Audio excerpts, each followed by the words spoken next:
Adalah anak-anak kelas SMP kelas 1, karena adik-adik ini kan giginya masih campuran ya. Ada gigi susu dan gigi dewasa. Adik-adik, kira-kira adik-adik menjaga nggak kesehatan gigi dan mulutnya? Apakah itu penting atau tidak? Gimana ya? Oh, ini. Saya sprint dulu ya, bentar. Ini udah masuk.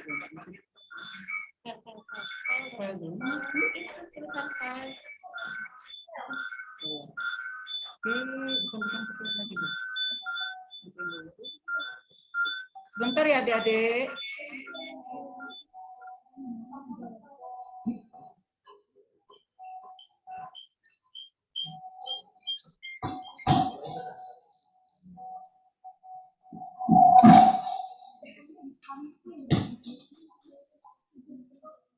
Nih adik-adik, saya liatin poster ini ya adik-adik ya. Kenali dan sayangin gigimu. Nah, terdapat 3 periode pertumbuhan gigi ya adik-adik, yaitu ada gigi susu, yaitu ini dimulai pada usia 6 bulan sampai 6 tahun. Nah, kalau gigi bercampuran, itu di usia 6 tahun sampai 12 tahun. Nah, inilah adik-adik di sini kan giginya bercampur kan, ada gigi susu dan ada gigi dewasanya. Nah, ketiga periodenya adalah gigi tetap. Ini usia 12 tahun ke atas. Gigi tersebut ini adalah sangat penting adik-adik, karena kalau gigi kita sudah timbulnya lubang gigi, itu semua akan terganggu. Baik itu adik-adik untuk belajar, akan sakit gigi kan tidak mungkin bisa sekolah karena terganggu. Kedua, karena tumbuhannya juga, karena sakit gigi adik-adik tidak nafsu makan kan, sehingga pertumbuhannya juga terganggu. Jadi gigi tersebut sangat penting ya adik-adik. Kebiasaan buruk yang dapat merusak gigi adik-adik yaitu menggigit gigi batu. Siapa yang suka menggigit gigi batu nih? Terus merokok juga jelek ya. Terus sering minum soda. Nah, tanda awal gigi bermasalah ya adik-adik ya. Sering merasa ngilu. Terus sering nyelip di gigi-giginya, makanan, terus terdapat lubang.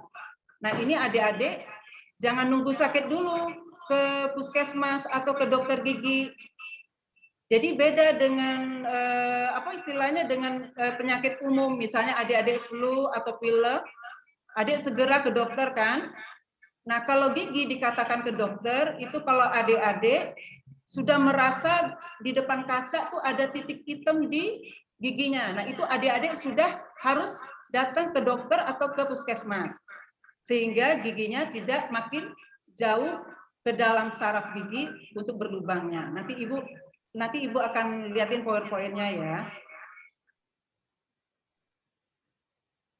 Pencegahannya ya adik-adik. Jadi adik-adik harus sikat gigi 2 kali sehari. Nah, sikat giginya itu pada pagi hari itu setelah sarapan. Jangan adik-adik mandi, sikat gigi, terus adik berangkat sekolah, makan terus berangkat sekolah. Nah, dari makan sampai berangkat sekolah menjelang ke malam hari, sikat gigi yang kedua, itu lama sekali jarak waktunya kan, sehingga itu dapat menimbulkan lubang gigi. Kenapa? Karena di dalam mulut kita mengandung kuman-kuman. Ya.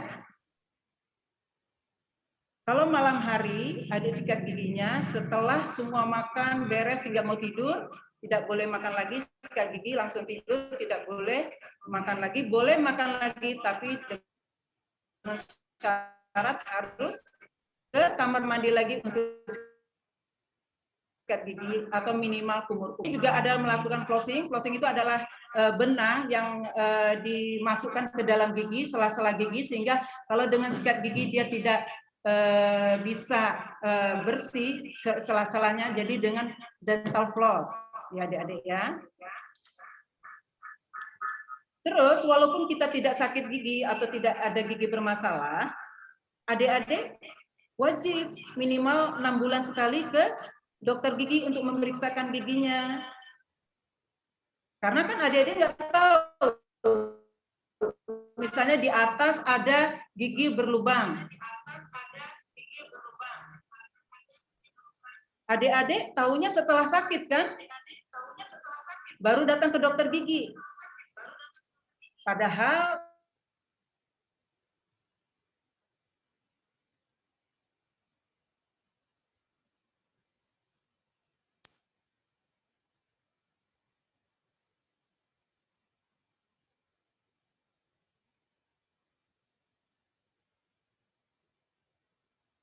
dan mulut. Jadi adik-adik bisa melihat, misalnya di depan kaca, ternyata gigi saya ada titik hitam nih. Jadi saya harus datang ke dokter gigi sehingga tidak berlarut ya adik-adik ya. Nah, nanti perawatan yang dilakukan oleh dokter gigi itu ada penambalan gigi, ada juga scaling, namanya adalah pembersihan karang gigi. Terus ada juga pencabutan kalau gigi tersebut sudah tidak bisa lagi dilakukan perawatan. Terus kalau misalnya katakanlah gigi tersebut sudah pada dicabut, ada ompong atau apa, bisa buat pembuatan gigi tiruan. Ya.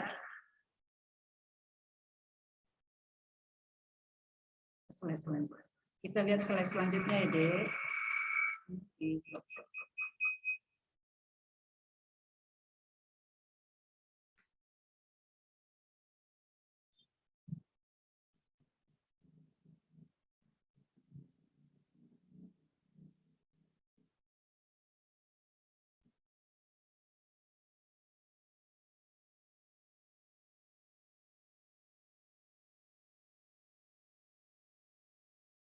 Nah, kesehatan gigi dan mulut.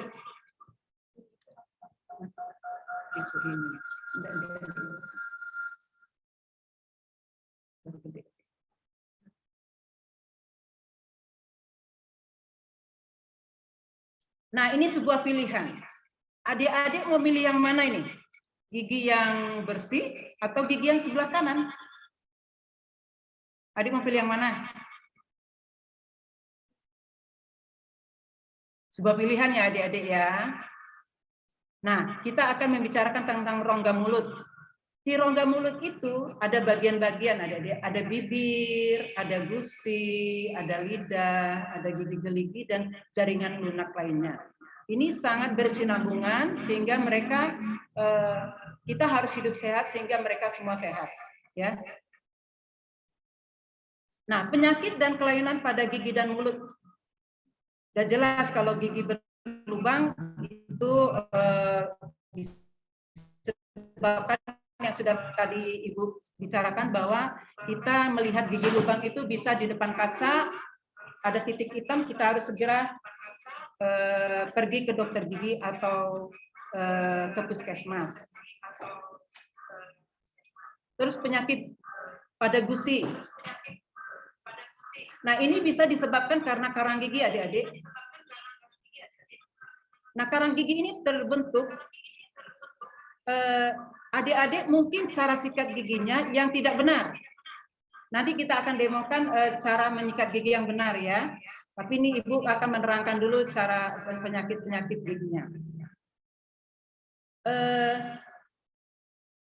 Adik-adik, walaupun adik-adik katakanlah sudah malam sikat gigi, itu dalam waktu 8 jam, itu akan timbul plak di dalam gigi kita. Sebagai contoh, misalnya adik sudah sikat gigi malam, pagi-pagi adik bangun tidur dan melihat kaca, itu ada lendir-lendir putih di bibir atau di gigi, bayang-bayang putih lendir seperti itu tidak bisa hilang dengan kumur. Plak itu adalah lapisan tipis yang melekat erat pada enamel gigi kita. Dia tidak bisa hilang dengan kumur-kumur, dia harus dengan sikat. Nah, bila cara sikat kita tidak benar, kita kan ada apa? Ada leher gigi ya. Kalau saya lihatin seperti ini, kelihatan adik-adik, leher gigi kita di sini. Nah, ini misalnya tidak tersikat, akan terbentuk karang gigi karena apa? Karena di dalam mulut kita ada zat kapur di air liur kita. Nah, si plak tadi menempel di leher gigi karena tidak tersikat, itu akan merupakan tempat media buat zat kapur tadi mengendap. Makin lama timbullah karang gigi sehingga merusak penyakit gusi. Penyakit pada jaringan lunak lainnya ya seperti sariawan dan lain-lain. Terus gigi berjejal. Nah, gigi berjejal ini bisa disebabkan karena adik-adik mungkin takut untuk mencabut gigi susunya. Sehingga giginya berjejal-jejal. Jadi kalau memang giginya sudah goyang dan ada gigi yang tumbuh tapi tidak goyang, itu tetap harus dicabut, ya. Nah, apa itu gigi? Gigi adalah bagian keras yang terdapat pada enamel dalam mulut. Fungsi utama dari gigi adalah untuk merobek dan mengunyah makanan. Nah, ini sangat penting sekali adik-adik gigi ya. Nah, ini bagian-bagian dari giginya adik-adik. Ini anatomi gigi. Di sini ada jarak sini sampai sini, ini ada disebut mahkota gigi. Nah, di antara lapisan atas, ini adalah enamel gigi. Enamel gigi ini adalah jaringan yang paling keras di dalam gigi kita. Dia tidak bisa jaringan keras banget. Pokoknya kalau dia bisa berlubang itu disebabkan karena ada kuman di dalam mulut kita yang menggerogotin sehingga dia timbullah lubang. Dia tidak sensitif, artinya kalau dia bagus giginya enamelnya saking kuatnya dia tidak terasa apa-apa, tidak terasa ngilu. Tapi bila dia ini sudah mencapai ini namanya dentin atau tulang gigi. Ya, ini sangat sensitif. Bila email ini sudah terjadi lubang, dentin ini sensitif banget sehingga kena air atau kena apa dia ngilu. Nah, bila adik-adik mungkin takut atau kemana ke dokter gigi atau ke puskesmas, itu makin berlanjut ini si lubang giginya, sehingga inilah ada saraf gigi kita, namanya pulpa. Ruangan saraf gigi kita namanya pulpa. Nah, selain itu selain pulpa ada saraf juga sampai ke organ lain, ya, menjalar ke sana. Terus ada akar gigi. Akar gigi ini penting ya untuk gigi kita tegar berdiri ya. Ini leher giginya. Nah, inilah yang Ibu tadi bilang bahwa kalau ini tidak tersikat, ini akan timbul karang gigi. Leher-leher gigi sini ya. Ini pembuluh darahnya. Dan ini tulang gusi atau tulang rahangnya atau alveolar bone ya. Nah, jumlah gigi kita, adik-adik udah tahu ya, gigi anak-anak jumlahnya 20 gigi. Ini jangan menganggap bahwa nggak usah bersihin gigi deh, soalnya saya akan ada ganti gigi baru untuk gigi dewasanya. Tidak bisa ya adik-adik ya, ini juga harus dijaga kebersihannya. Walaupun ini nanti gigi ini akan tanggal, akan digantikan dengan gigi dewasa. Ya. Nah, ini gigi susu, ini ada gigi serinya, seri 1, seri 2, taring, premolar pertama dan premolar 2. Ini juga selanjutnya ya. Nah, macam-macam gigi ada kan, tahu dah adik-adik. Gigi seri ini adalah untuk menggigit, ini gigi taring untuk merobek, gigi premolar ini adalah untuk mengunyah, sama juga dengan gigi molar. Nah, apa itu karies gigi? Nah, kan tadi kan sudah diceritakan sama Ibu bahwa proses terjadinya karies gigi itu adalah penyakit infeksi yang merusak struktur gigi kita dan menyebabkan gigi berlubang serta rasa sakit pada gigi. Sudah tahu dari email kena, terus lari ke dentin, terus langsung ke saraf gigi. Bila didiamkan ini akan mati giginya ya. Nah, ini ada kumparan waktu, kumpulan ini dari makanan, gigi yang sehat, kuman, dan waktu. Gula-gula, makanan gula ini dimakan sama si gigi, gigit mengunyah. Bila tidak membersihkan, kuman-kuman sudah menunggu untuk diproses yang gula-gula tadi menjadi asam sama kuman-kuman dengan waktu yang sudah dengan jangka waktu yang lama. Misalnya dari pagi sampai ke malam hari, terutama malam hari itu penting sekali karena di situ pH kita kuman-kumannya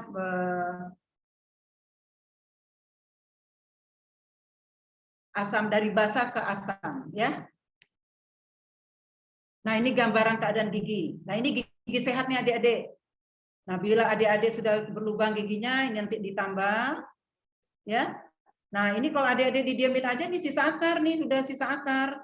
Gimana adik-adik masih muda misalnya udah sisa akar kan sayang ya. Jadi ini faktor estetik juga nanti menimbulkan faktor estetik ya, artinya penampilan kita bagaimana ya, Dek. Nah, apa akibat gigi berlubang? Bila tidak dirawat, lubang akan tambah besar, menyebabkan gusi bengkak dan adanya nanah, rasa nyeri pada gigi, terus ada bau mulutnya, kan nggak enak juga ya. Terus gigi akan lepas sebelum waktunya, sehingga sulit mengunyah. Jadi adik-adik misalnya udah pada copot giginya, sayang dong sudah dewasa atau tuanya nanti udah nggak ada gigi, sehingga merubah estetik penampilan kita ya. Ini sudah tadi diterangi sama Ibu ya, bahwa ada gusi, jaringan lunak sekitar mahkota, warna gusi kemerahan. Nah, ini bila kelainan gusi, ada radang gusi gingivitis merah-merah, warnanya merah, biasanya akan mudah berdarah karena disebabkan karena karang gigi. Terus gusi tertembus gigi susu, ada seperti akar yang nembus gusinya, itu segera dicabut, harus pembengkakan infeksi dan pembesaran gusi. Ini gambaran gusi di adik-adik. Kalau gusi normal ini rata, ya Dek, bagus ya. Tapi kalau radang gusi nih merah, ya. Apalagi kalau ini didiamkan lagi terjadi pembesaran gusi hingga jelek, ya, giginya bisa copot, terus gusi atau abses.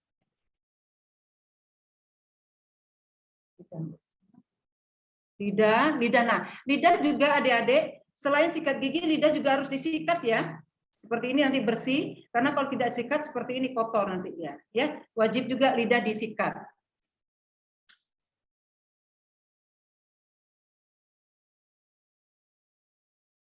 Nah, ini ada sariawan, ini kelainan mulut di gigi ya, ada bercak.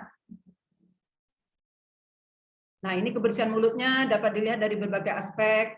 Tadi sudah diterangkan lapisan tipis yang melekat erat pada enamel gigi, si plak tadi, dari sisa makan yang halus dan kuman. Terus gigi warna, misalnya ini karena faktor, misalnya adik suka minum antibiotik, atau misalnya merokok dan sebagainya, sehingga giginya berubah warna. Atau faktor estetik dari luar karena tembakau atau segala macam. Terus sekarang gigi, sisa makan yang melekat yang tadi Ibu terangkan. Nah ini, nah adik-adik, kalau misalnya ini namanya plak nih, yang bayang-bayang apa? Bayang-bayang seperti agar-agar ini nggak bisa hilang ini nih namanya plak ya. Nah ini kalau gigi bersih kan bagus sekali ya adik-adik ya. Nah ini kalau kita merokok atau kena air bisa stain kayak gini, ini bisa dibersihkan yaitu dengan scaler atau dengan scaling. Ini kalau dia suka kebiasaan obat sehingga berubah warna. Bagaimana cara menyikat kesehatan gigi dan mulut? Gosok gigi secara teratur 2 kali sehari, yaitu setelah sarapan pagi dan sebelum tidur malam. Bicara sikat giginya, nanti Ibu kasih gambaran yang nanti di ininya ya. Jadi bulu sikat maju mundur, semua sisi kena ya. Dari 45 derajat sini, layar terus bagian oklusalnya, bagian pengunyahan, ke sini seluruhnya harus tersikat. Tuh. Ya, ada bisa juga dengan rolling ke atas vertikal atas bawah atau rolling bisa juga, tergantung adik-adik senang yang mana ya. Yang penting semua tersikat. Terus makanan yang bagus adalah makan yang berserat, makan sayur dan minum susu ya adik-adik ya. Nah, untuk ke dokter gigi sebaiknya ya kita harus 6 bulan sekali untuk periksa, walaupun kita tidak merasa sakit gigi, tapi kita bisa melihat apakah ada lubang atau tidak di dalam mulut gigi kita. Ya, Dek. Ya, demikian. Nah, ini Bu akan menerangkan sedikit cara sikat gigi yang benar dulu secara ininya ya, Adik-adik ya. Ini supaya jadi gimana sih? Ini jadi nggak bisa nanya tuh.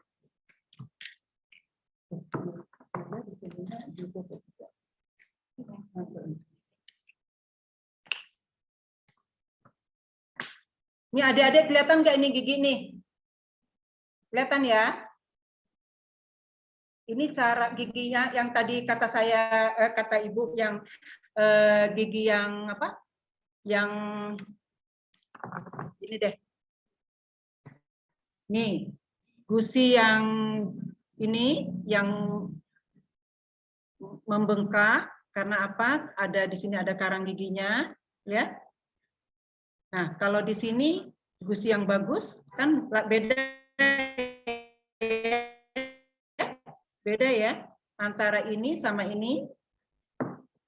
Terus ini kelihatan adik-adik, nih di sini ada karang-karang gigi, nah sehingga di gusinya dia bengkak karang gigi. Nah ini harus dibersihkan karang giginya. Nah ini yang bagus ya, jadi harus yang bersih begini. Cara sikat giginya kita iniin ya.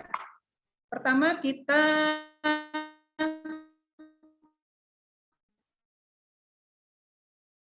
kalau memang mau gigi atas, ini ditempelkan ke gusi kita nih.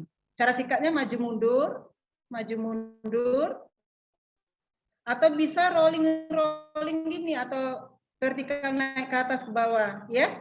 Enaknya gimana sehingga semua jaringan-jaringan ini tersikat, ya. Terus di atasnya juga gini, di depannya kita gini.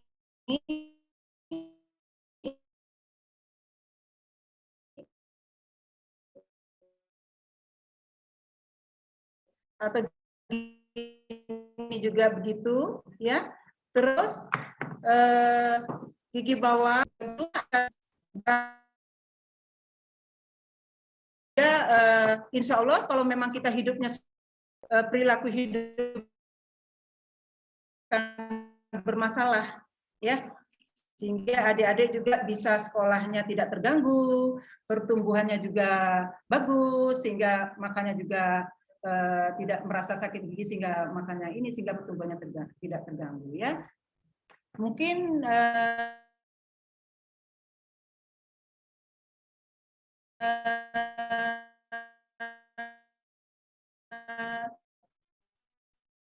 saya liatin lagi ini ya. Misalnya ini gigi ini adik Ibu terangin. Ini emailnya, ini dentit. Ini kalau lubang gigi udah masuk ke sini, jadi lari ke sini. Nah, bila ini tidak kita datang ke dokter gigi atau tidak diobatin, ini akan mati saraf-saraf di sini sehingga terjadi pembusukan, akhirnya giginya dicabut. Sayang ya. Demikianlah dari Ibu. Mungkin kalau memang kurang jelas, boleh bertanya kepada Ibu. Itu sebagai gambaran dari kita pentingnya cara menjaga kesehatan gigi dan mulut. Demikian, terima kasih. Wassalamualaikum warahmatullahi wabarakatuh. Waalaikumsalam warahmatullahi wabarakatuh. Terima kasih kepada Dr. Elisa untuk pemaparan tentang gimana sih struktur gigi kita ya sebagai masih remaja yang masih bisa memperbaiki sebelum itu rusak giginya. Mungkin selanjutnya mau ada materi dari saya tentang pemberantasan serang nyamuk ya atau PSN, karena sekarang walaupun COVID-19 sudah menurun, tetapi DBD itu meningkat. Oke, kita langsung aja ya.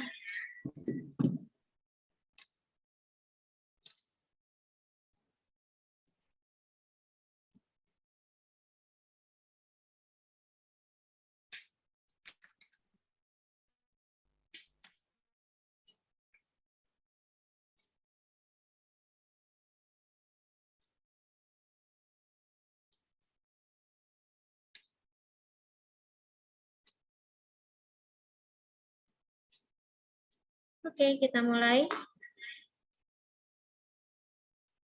Sebelumnya pasti sudah tahu apa itu DBD dan mungkin sudah tahu dan sudah nggak asing lagi dengan kata DBD ya.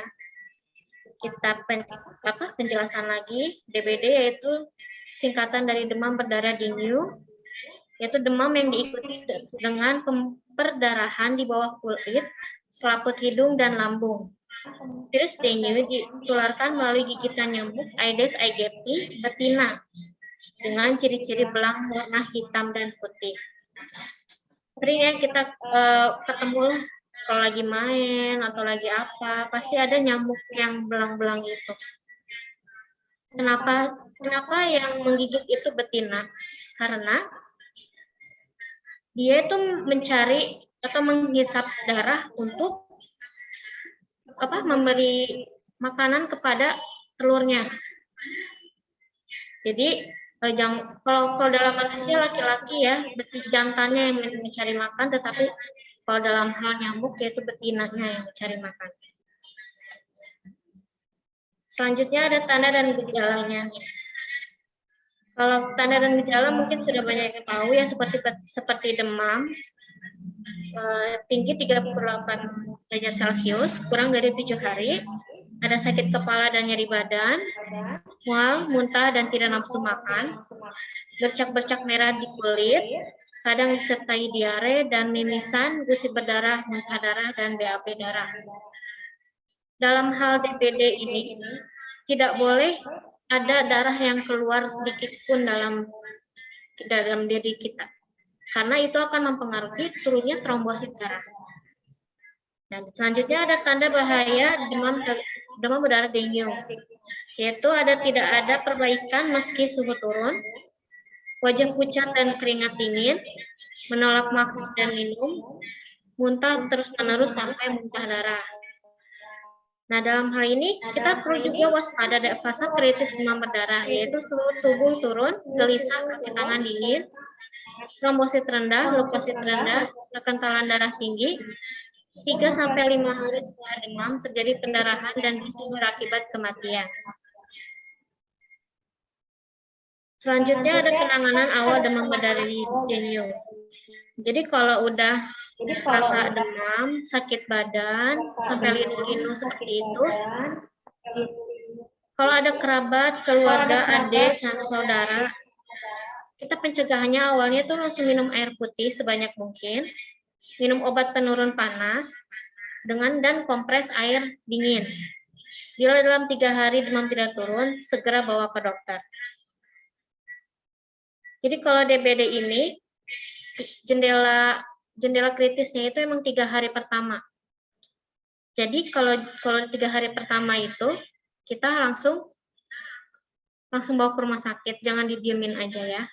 Karena kalau setiap hari didiamkan di rumah, itu trombosit tambah turun dan itu bisa mengakibatkan kematian. Selanjutnya ada cara penularan penyakit demam berdarah. Nah, di gambar di sini ada 3 gambar ya, dan itu tuh semua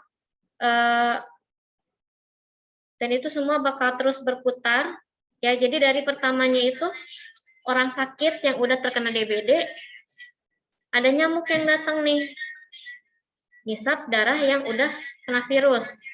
Nah, dari nyamuk yang udah ngisap darah di virus yang lagi sakit, dia terbang ke anak yang lagi main di luar, yang lagi sehat. Nah, dari situ, menular lagi ke orang yang sehat, yang terinfeksi virus dengue. Jadi, semuanya itu terus berputar, dan itu dari hewan ke manusia, dan terus seperti itu ya.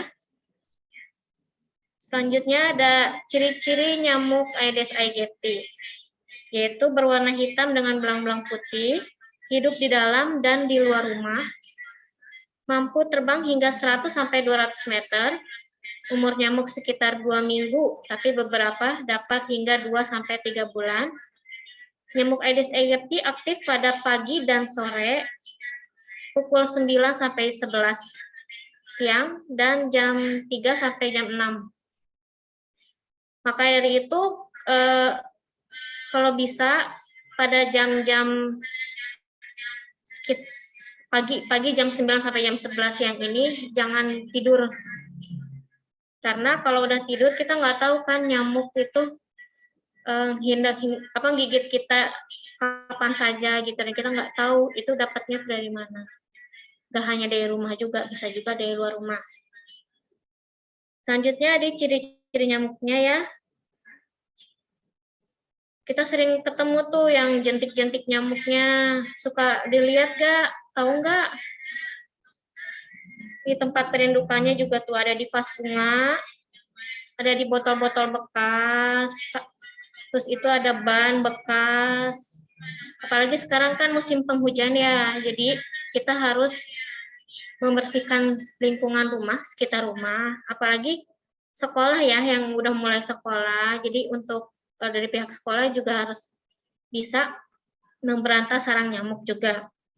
Nah, di sini ada tugas jumantik sekolah nih. Kalau bisa saya minta untuk dibentuk Pak di sekolah, yaitu di sini melakukan kegiatan pemantauan jentik di rumah dan sekolah, mencatat hasil pemantauan jentik di kartu pemeriksaan jentik di rumah atau sekolah, melaksanakan PSN di sekolah dan di rumah masing-masing setiap 1 minggu sekali, dan melaporkan hasil pemantauan jentik ke guru.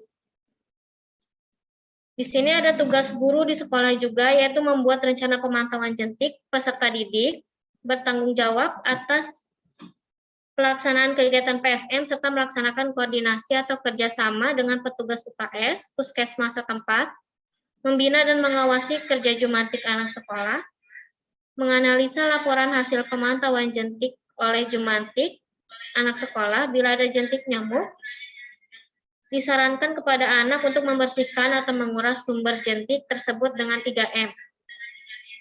Dan terakhir, melaporkan rekapitulasi hasil pemantauan jentik oleh jumantik sekolah kepada petugas UKS puskesmas.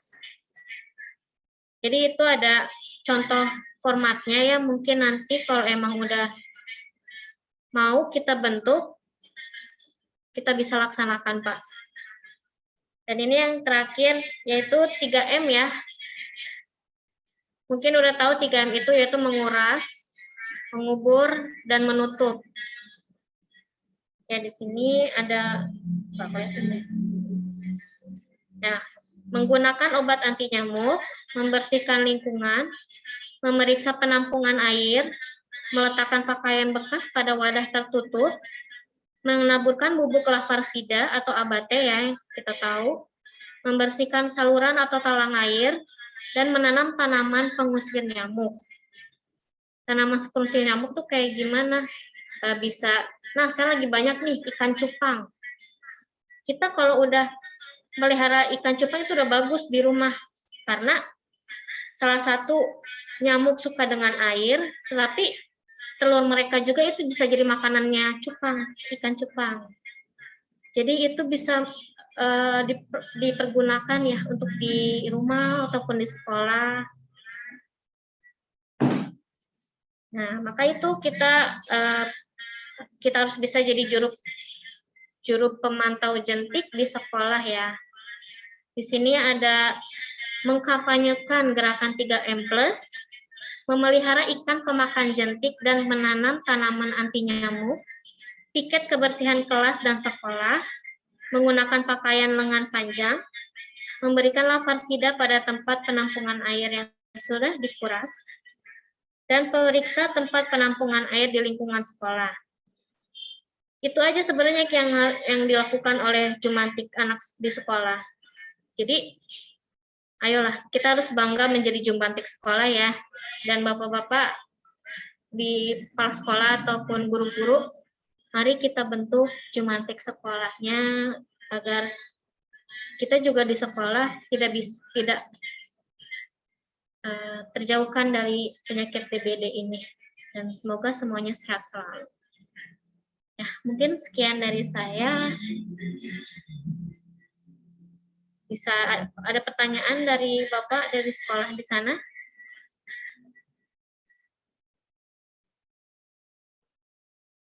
Bagaimana Pak Hedi?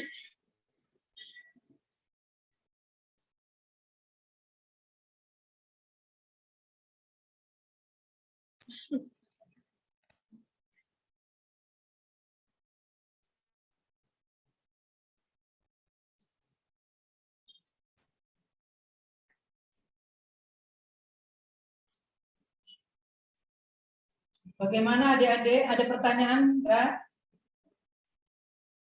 Bagaimana adik-adik? Ada pertanyaan enggak?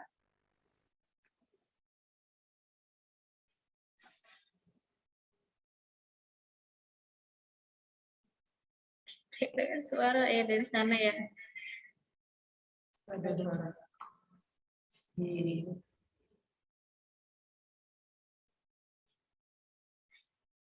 Kita foto ya nanti ya.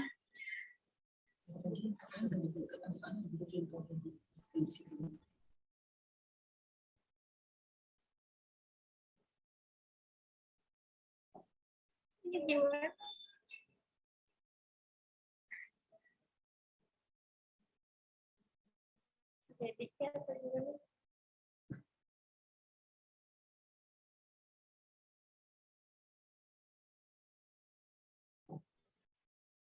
Halo, bagaimana di pihak sekolah, Pak?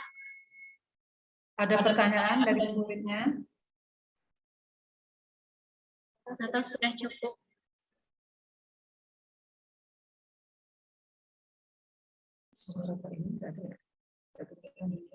Dia ngomong.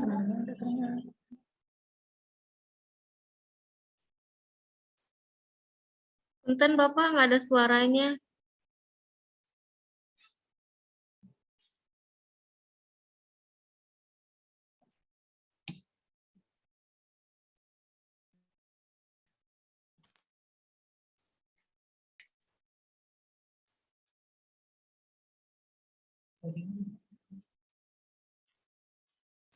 Bapak punten, nggak ada suaranya Pak.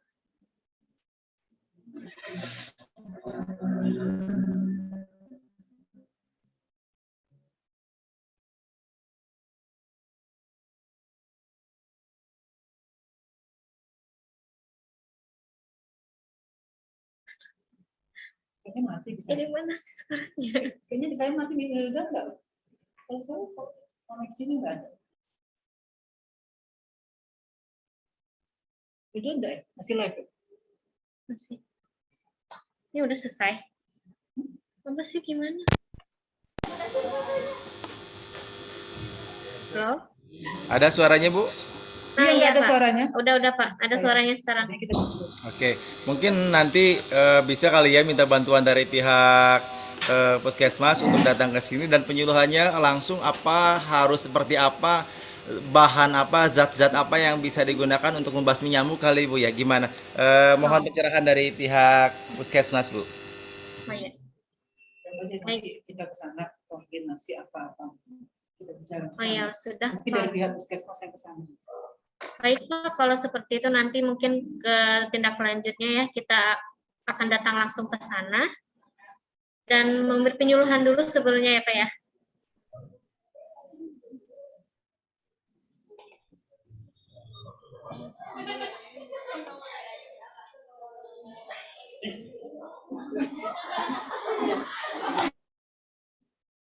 Ini kenapa? Udah, nih. Stop semua. Masih nyala tapinya ya. Halo. Sinyalnya.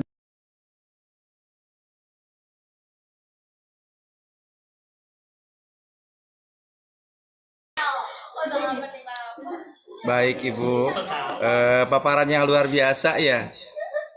Mungkin kami tunggu kali. Kami Error. Ya, kami tunggu berarti kehadirannya di sekolah kami ya untuk bisa bertemu dengan siswa langsung sambil mempraktekkan seperti apa sih kegiatannya itu untuk membasmi jentik nyamuk begitu. Kami tunggu sekali ini berarti Ibu ya. Ya, Iya, baik, Pak. Pak. Mohon. Ada lagi Ibu yang ingin disampaikan materinya?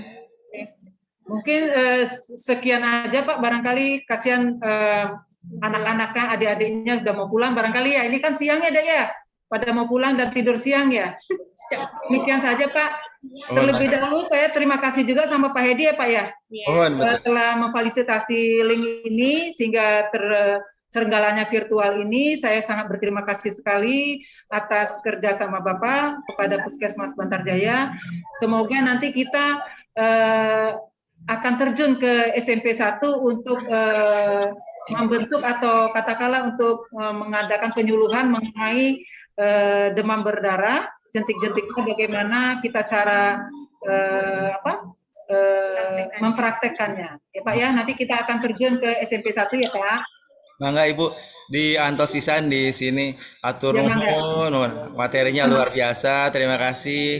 Ya, Semoga kita bisa juga terima kasih ya Pak. Mohon Ibu, makasih. Hatur nuhun. Nah, Anak-anak, say hello. ya. Terima kasih. Ya, makasih Ibu. Ya, terima kasih juga Pak. Mohon. Ayo kita tutup dengan Alhamdulillahirobbilalamin. Terima kasih Ibu. Assalamualaikum Ya. warahmatullahi wabarakatuh. Kami live ya. Terima kasih.